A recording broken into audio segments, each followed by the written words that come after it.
Waktunya Mama bercerita. Cerita sebuah payung.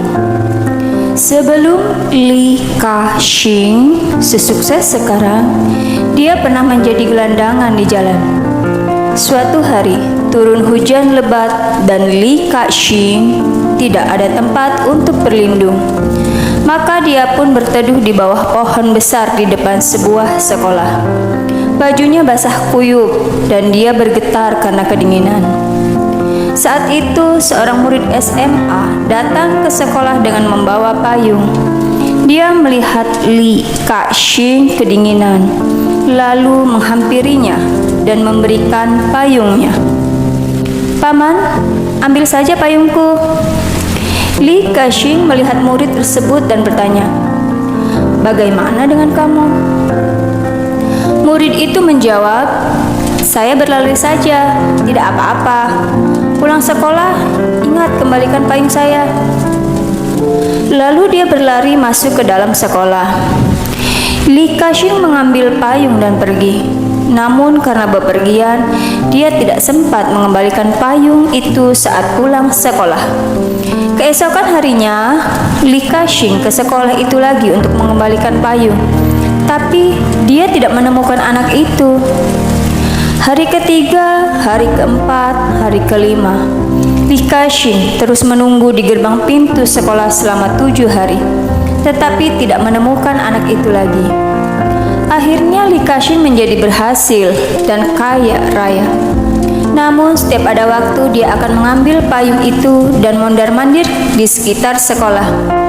Dia ingin sekali bertemu dengan anak itu dan mengembalikan payungnya, tetapi hal ini tidak pernah tercapai. Kemudian Li Ka-shing menjadi miliarder. Sekolah itu juga sudah pindah lokasi. Tetapi Li Ka-shing belum juga patah semangat. Setiap dia keluar, dia akan tetap membawa payung tersebut.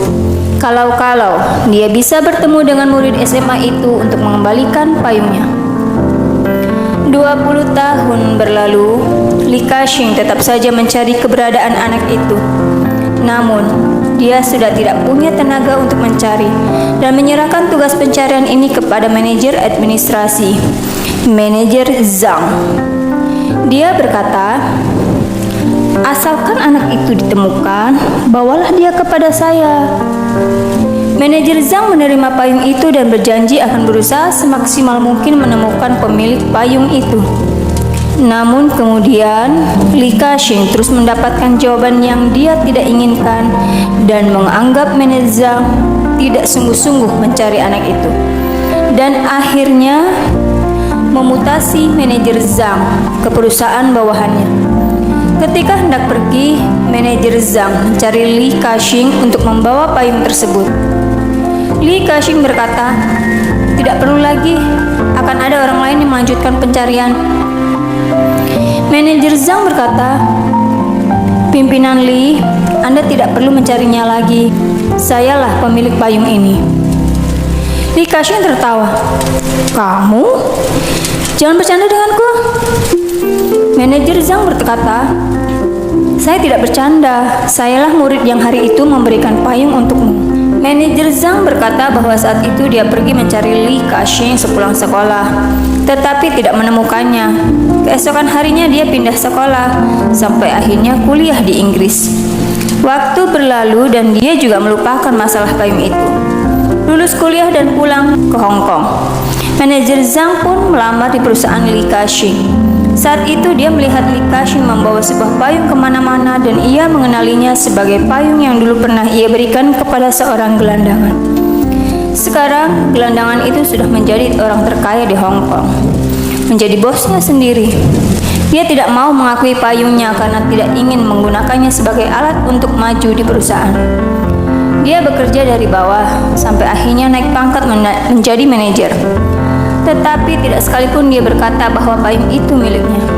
Hari ini dia bertemu Li Ka-shing bukan untuk menuntut syarat ini dan itu, hanya untuk memperjelas persoalan yang sudah sempat keruh. Selesai berbicara, Li Ka-shing terdiam. Tiba-tiba dia mendekati manajer Zhang dan membungkuk, menghormatinya serta berkata, Zhang, terima kasih atas bantuanmu hari itu. Saya tahu kamu tidak mau apa-apa dariku, tetapi ada satu hal yang mau saya beritahu. Payung ini saya terus menggunakannya selama meniti karir, sehingga saya menganggapnya sebagai 10% dari sahamku. Sekarang saya mau mengembalikan 10% itu kepadamu. Harap kamu terima. Manajer Zhang tahu seberapa besar jumlah saham 10% itu. Namun dia menggeleng-gelengkan kepala, mengatakan bahwa payung itu tidak berharga, hanya ingin Li Ka-shing mengembalikan payungnya. Li Ka-shing sangat tersentuh dan mengembalikan payung itu kepada manajer Zhang. Sebagai bahan renungan, jadi orang harus berintegritas, membalas budi baik seseorang. Jadi orang juga harus lapang dada, membantu orang tanpa pamrih.